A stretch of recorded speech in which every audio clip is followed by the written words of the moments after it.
ही कथा पूर्णपणे काल्पनिक असून केवळ मनोरंजनासाठी लिहिण्यात आली आहे. या कथेचा कोणताही वास्तविक व्यक्ती किंवा घटनेशी कोणताही संबंध नाही. चला तर आता वळूया आपल्या स्टोरीकडे. व्हिडिओकडे वळण्यापूर्वी आपल्या चॅनलला लाईक करा, सबस्क्राईब करा आणि बेल आयकॉन प्रेस करा. लोहगडाचा काळा कट भाग 8.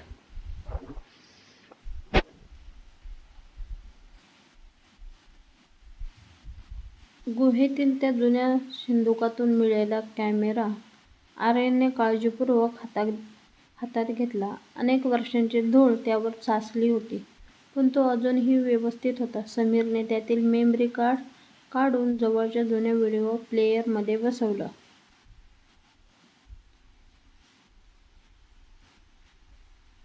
काही क्षण स्क्रीन काळीच राहिली. तिघांचेही हृदयाचे ठोके वाढले होते. अचानक स्क्रीन उजळली आणि धूसर चित्र दिसू लागले. त्या व्हिडिओमध्ये लोहगडाचा तोच कडा दिसत होता. जोराचा वारा वाहत होता. कॅमेऱ्याचं चित्र थरथरत होतं, म्हणजे तो व्हिडिओ घाईघाईत रेकॉर्ड केला गेला असावा.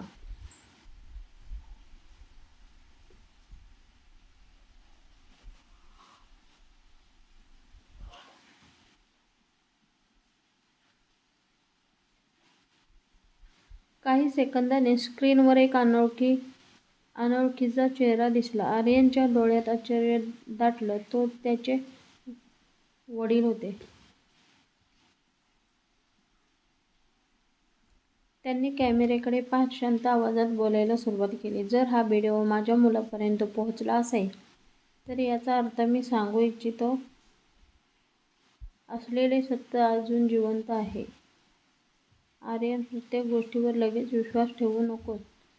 तुला जे दिसतंय त्यामागे आणखी एक सत्य लपलेलं आहे.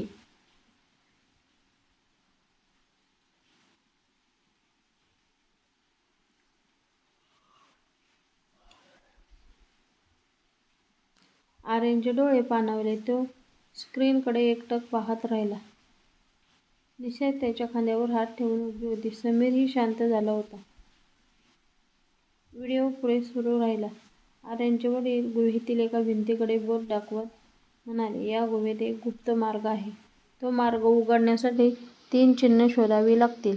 ती सापडली तर अनेक वर्षांपासून दडलेले रहस्य तुमच्यासमोर येईल. पण सावध, कारण काही लोक कोणतीही परिस्थितीत हे सत्य बाहेर येऊ देणार नाहीत.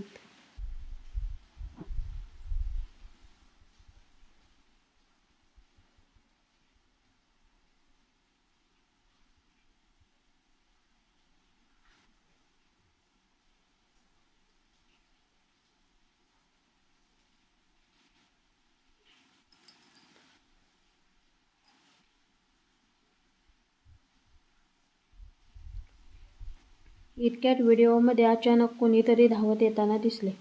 कॅमेरा खाली पडला. काही क्षण फक्त ओरडण्याचे आवाज ऐकू आले. मग व्हिडिओ अचानक बंद झाला. संपूर्ण गुहेत शांतता पसरली. आर्यनच्या मनात असंख्य प्रश्न निर्माण झाले. त्या दिवशी नेमकं काय घडलं होतं? व्हिडिओ अचानक का थांबला आणि त्यानंतर त्याच्या वडिलांचं काय झालं?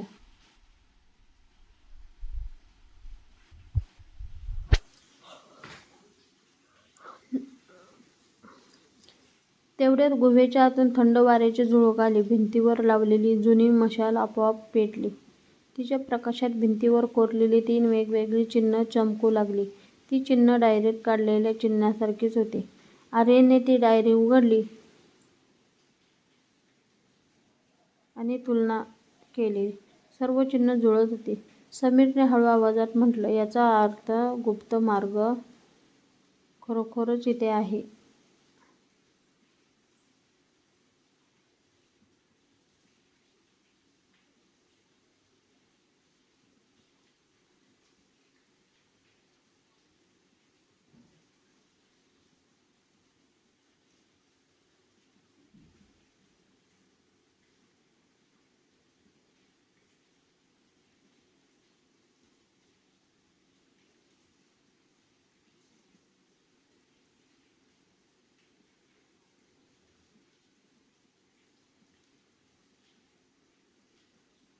तिघेही त्या भिंतीजवळ गेले.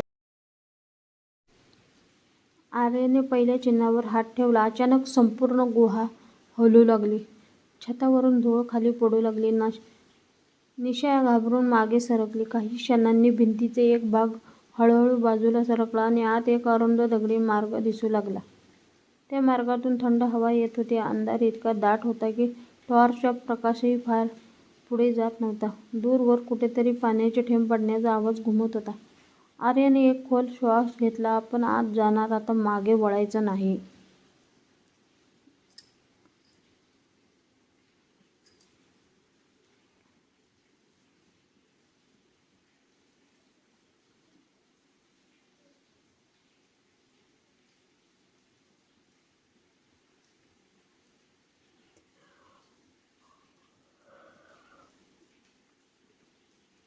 तिघांनी टॉर्च घट्ट पकडल्या आणि त्या गुप्त मार्गात पाऊल टाकलं.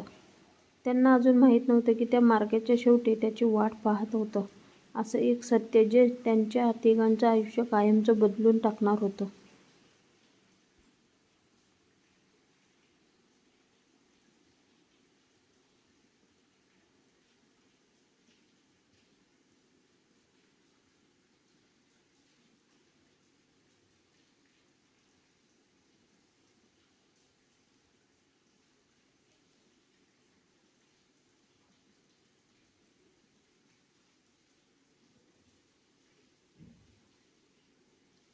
आर्यनने टॉर्चचा प्रकाश समोर टाकला आणि तिघेही त्या अरुंद गुप्त मार्गाने पुढे चालू लागले. गुहेत इतकी शांतता होती की त्यांच्या श्वासाचाही आवाज स्पष्ट ऐकू येत होता. प्रत्येक पाऊल टाकताना जमिनीवर साचलेली धूळ उडत होती. भिंतीवरून पाण्याचे थेंब टपकण्याचा आवाज संपूर्ण मार्गात घुमत होता. काही ठिकाणी कोळ्यांची जाळी इतकी दाट होती की ती हाताने बाजूला सारावी लागत होती.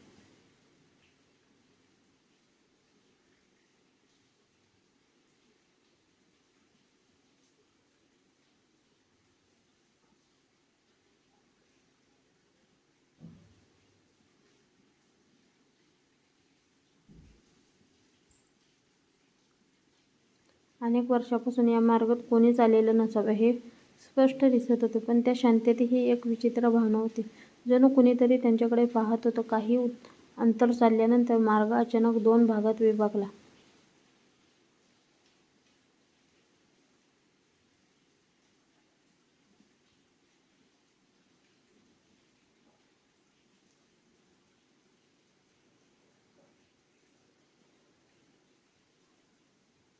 एका बाजूचा रस्ता खाली उतरत होता तर दुसरा वरच्या दिशेने जात होता. दोन्ही रस्त्यावर दगडात वेगवेगळी चिन्हं कोरलेली होती.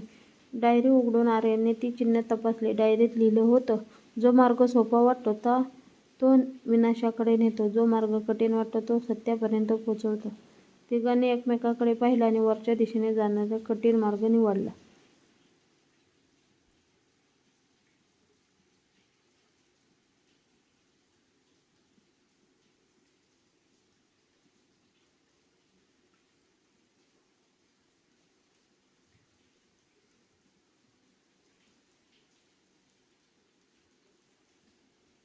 जसजसे ते वर चढत होते तसतसा वारा अधिक थंड होत होता. अचानक समीरच्या टॉर्चचा प्रकाश एका मोठ्या दगडी भिंतीवर पडला. त्या भिंतीवर अनेक जुनी नावं कोरलेली होती. त्यामध्ये आर्यनच्या वडिलांचं नाव तर होतंच, पण त्याच्या शेजारी आणखी एक नाव कोरलेलं होतं, विक्रम देशमुख. हे नाव पाहताच समीरच्या चेहऱ्यावर भीती पसरली. त्याचे हात थरथर कापू लागले.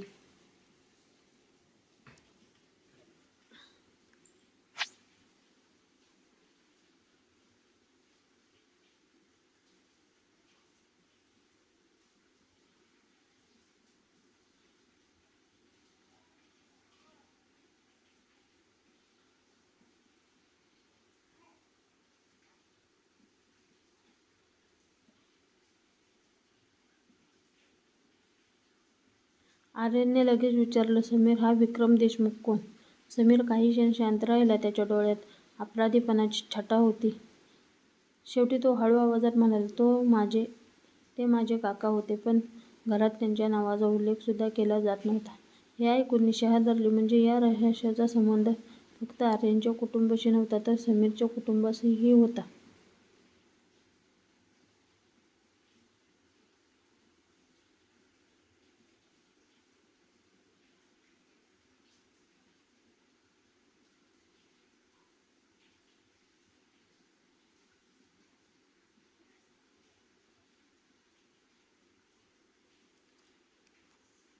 तेवढ्यात अचानक जमिनीखालून जोराचा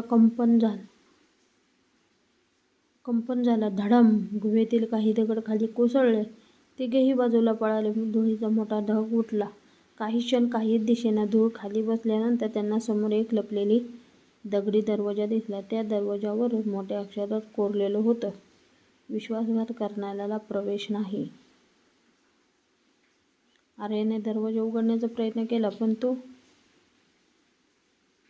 हललाच नाही. त्याच वेळी निशाची नजर बाजूला ठेवलेल्या 3 दगडी चकत्याकडे गेली. प्रत्येक चकतीवर वेगळं चिन्ह होतं. तिने डायरीतील चित्राशी तुलना केली आणि योग्य क्रमाने त्या चकत्या फिरवल्या.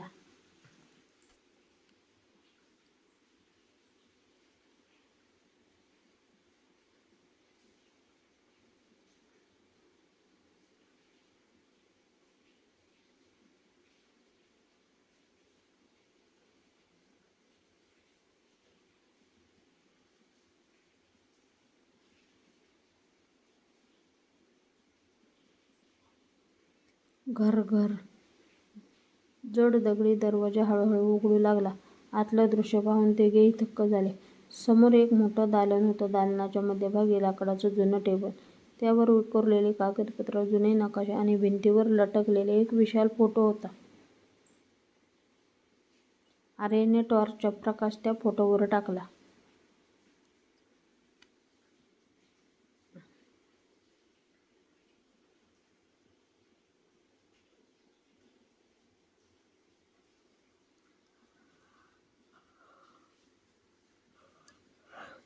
आणि त्यांच्या हातातून टॉर्च खाली पडली.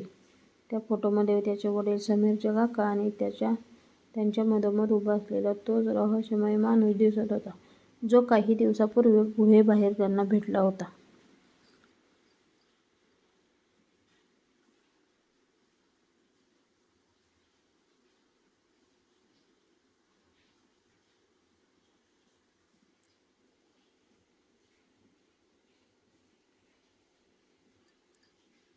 पण फोटोखाली लिहिलेली तारीख पाहून तिघांच्या अंगावर काटा आला. तो फोटो तब्बल 25 वर्षांपूर्वीचा होता. म्हणजे 25 वर्षांपूर्वीचा तो माणूस आजही तसाच कसा दिसत होता.